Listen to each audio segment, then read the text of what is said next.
Assalamualaikum warahmatullahi wabarakatuh. Selamat datang kembali di video pembelajaran IPA untuk kelas 8 SMP dan MTS.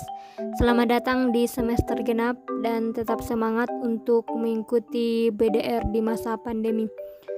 Untuk pertemuan ini kita langsung masuk di materi bab 7, yaitu tekanan zat dan penerapannya dalam kehidupan sehari-hari. Oke, langsung saja mari kita mulai. Mungkin kalian pernah berjalan di atas tanah yang becek atau berlumpur, apalagi di musim hujan seperti sekarang. Nah, menurut kalian, sepatu mana yang paling memudahkan kita saat berjalan di tempat berlumpur? Sepatu boots atau sepatu hak tinggi? Jawabannya tentu saja sepatu boots. Nah, mengapa demikian? Atau mungkin kalian pernah mengamati tempat mencari makan bebek dan ayam. Jika kita perhatikan, bebek lebih mudah mencari makan di tempat berlumpur seperti sawah, sedangkan ayam lebih sulit mencari makan di tempat berlumpur. Mengapa demikian? Oke, sekarang mari kita lihat bagaimana penjelasan dari kedua masalah ini. Yang pertama, jika kita perhatikan, sepatu boot memiliki permukaan pijakan atau bagian bawahnya lebih luas dibandingkan dengan sepatu hak tinggi. Sehingga ketika kita melewati jalan yang berlumpur, kita tidak mudah terjebak. Sebaliknya, sepatu hak tinggi memiliki permukaan sempit, sehingga kita akan mudah terjebak saat melewati jalan yang berlumpur. Nah, begitu juga dengan kasus yang kedua, kasus bebek dan ayam. Jika kita perhatikan struktur kaki ayam dan bebek, maka kita bisa lihat bebek memiliki selaput di kakinya, sedangkan ayam tidak. Nah, selaput ini merupakan permukaan pijakan yang luas yang menyebabkan tekanan yang dihasilkan kaki bebek semakin kecil, sehingga bebek tidak mudah terperosok ke dalam lumpur saat mencari makan, seperti misalnya di sawah. Nah, ini adalah salah satu kekuasaan Allah Subhanahu wa Ta'ala yang harus kita syukuri, karena Allah telah menciptakan makhluk sebaik-baiknya sesuai dengan kebutuhannya masing-masing. Untuk lebih jelasnya, mari kita lakukan percobaan berikut. Silahkan dibuka bukunya halaman 5. Sekarang kita lihat di sini ada plastisin dan uang logam. Kalian juga bisa praktek sendiri. Jika kalian tidak punya plastisin, kalian bisa menggunakan tepung terigu atau tanah. Pertama, kedua logam kita dorong secara vertikal dan horizontal dengan kekuatan yang sama. Jadi, dorongan yang kita berikan dinyatakan sebagai gaya. Ingat materi bab 1 tentang gaya. Gaya itu adalah tarikan atau dorongan. Dalam hal ini, kita akan menggunakan dorongan. Nah, oke, sudah. Sekarang kita ambil kedua logamnya dan amati kedalaman bekas logam pada plastisin.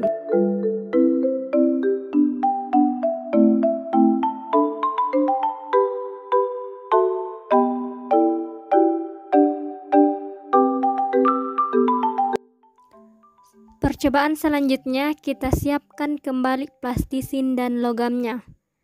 Nah, sekarang kita dorong lagi logamnya. Dua-duanya dalam keadaan vertikal.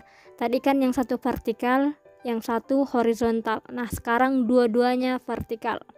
Perbedaan perlakuannya, yang satu diberikan gaya atau dorongan yang kecil, yang satunya diberikan gaya atau dorongan yang lebih besar.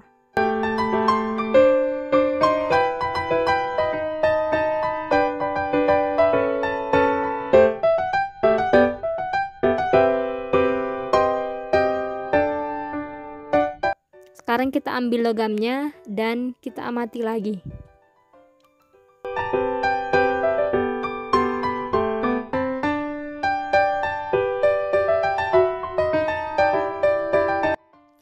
Oke, sekarang kita masuk di materi tekanan zat padat.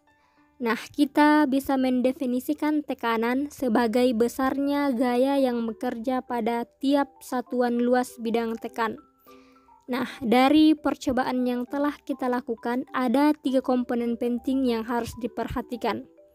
Pertama, posisi logam, uang logam atau pijakan uang logam yang dinyatakan sebagai luas permukaan yang disimbolkan dengan A. Yang kedua, bekas kedalaman yang dinyatakan sebagai tekanan yang disimbolkan dengan P. Dan yang ketiga, besarnya dorongan yang dinyatakan sebagai gaya, simbolnya adalah F. Jadi pada percobaan tersebut kita dapat ketahui bahwa pertama, tekanan berbanding lurus dengan gaya. Artinya semakin besar gaya yang diberikan maka tekanan juga semakin besar. Yang kedua, tekanan berbanding terbalik dengan luas permukaan. Artinya semakin luas permukaan suatu benda, tekanan yang dihasilkan semakin kecil. Atau secara matematis kita dapat tuliskan P sama dengan F per A, di mana P adalah tekanan, satuannya adalah Newton meter persegi atau Pascal, PA. Kemudian F, di mana F itu adalah gaya, satuannya Newton. Dan yang terakhir ada A itu adalah luas permukaan, satuannya adalah meter persegi. Nah, untuk memudahkan kita mengingat dan mencari besaran-besaran yang lain, maka kita dapat menggunakan bentuk segitiga seperti ini. Kita tuliskan F P dengan A. Yang di atas ini adalah pembagi, sedangkan yang di bawah ini merupakan pengali. Nah, misalnya kita ingin cari P, berarti F dibagi atau per A. Kemudian sebaliknya, jika kita ingin mencari luas permukaan, berarti A sama dengan F per P. Sedangkan jika kita ingin mencari F atau gaya, berarti yang di bawah ingat adalah perkalian, berarti rumusnya adalah F sama dengan P dikali A.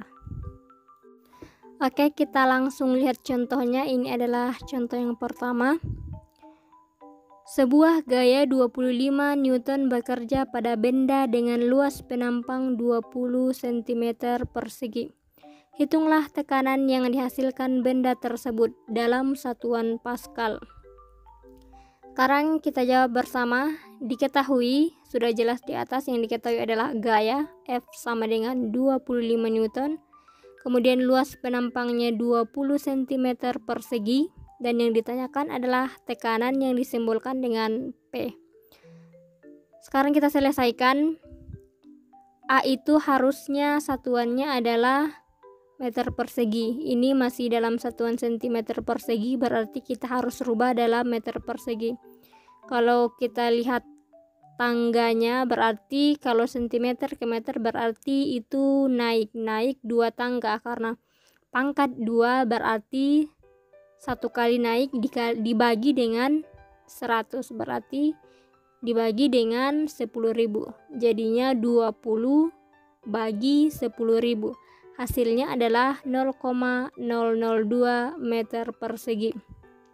Sekarang kita langsung masukkan rumusnya. P sama dengan F per A. Langsung masukkan angkanya, nilainya 25 Newton per 0,02 meter persegi. Hasilnya adalah 12.500 Newton per meter persegi atau sama dengan 12.500 Pascal, karena antara Newton per meter persegi sama dengan Pascal. Contoh yang kedua, perhatikan gambar balok di samping. Diketahui massa balok adalah 40 kg. Panjangnya 10 meter, lebar 4 meter, dan tingginya 3 meter. Jika percepatan gravitasi sama dengan 10 meter second kuadrat, tentukan besar tekanan yang diberikan oleh dasar balok. Sekarang mari kita selesaikan. Yang diketahui di soal adalah massa balok. Massanya adalah 40 kg. Kemudian ada panjang, tinggi, dan lebar. Selanjutnya ada percepatan gravitasi yang disimbolkan dengan G, itu 10 meter per second kuadrat. Jadi meskipun nanti di soalnya tidak dituliskan G-nya, kita tetap dapat tuliskan G sama dengan 10 meter per second kuadrat, karena itu adalah nilai dari G. Kemudian yang ditanyakan adalah tekanan yang diberikan oleh dasar balok. Nah, sekarang kita selesaikan. Jadi untuk mencari F-nya, ingat F itu sama dengan W. W itu adalah berat. Nah, rumusnya untuk mencari berat, W sama dengan M kali G, massa kali gravitasi. Nah, di soalnya kita sudah dapat massanya yaitu 40 kg, G-nya 10 meter per second kuadrat, sehingga hasilnya adalah 400 Newton. Nah, sekarang selanjutnya kita cari lagi A-nya. Bangunnya berbentuk balok. Nah, sekarang yang kita cari adalah luas permukaan, bukan luas permukaan balok, tetapi luas yang hanya di bawahnya saja. Jadi ingat, nanti kalau misalkan ada balok berarti yang dicari luasnya hanya di bawahnya saja, tidak dicari luas permukaan secara keseluruhan. Jadi misalnya ini balok, berarti bagian bawahnya berbentuk persegi panjang, berarti kita gunakan luas persegi panjang. Luasnya sama dengan, kalau rumus persegi panjang berarti panjang kali lebar. Panjangnya adalah 10 sedangkan lebarnya adalah 4, sehingga hasilnya adalah 40 meter persegi.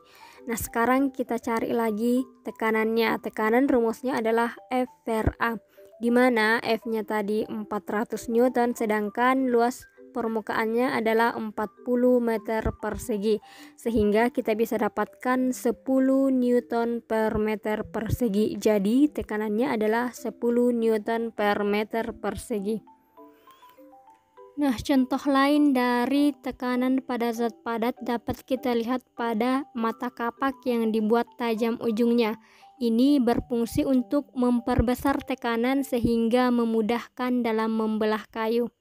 Kemudian ada juga ban mobil khusus untuk medan berat yang berlumpur. Bentuknya dibuat jadi lebih besar. Nah, ban besar ini berfungsi untuk memperkecil tekanan agar mempermudah mobil melaju dan tidak terperosok di atas medan berat atau berlumpur. Kemudian ada penggunaan paku dengan jarum. Nah, paku atau jarum dibuat runcing ujungnya. Ini berfungsi untuk memperbesar tekanan sehingga memudahkan jarum untuk menancap ke kain dan paku ke tembok atau kayu. Oke, demikian materi kita hari ini. Silahkan dicatat materinya dan dikerjakan tugasnya. Oke, semoga bermanfaat, semoga bisa dipahami. Silahkan tanyakan di kolom komentar jika ada materi yang belum dimengerti. Terima kasih, sampai jumpa di video selanjutnya. Wassalamualaikum warahmatullahi wabarakatuh.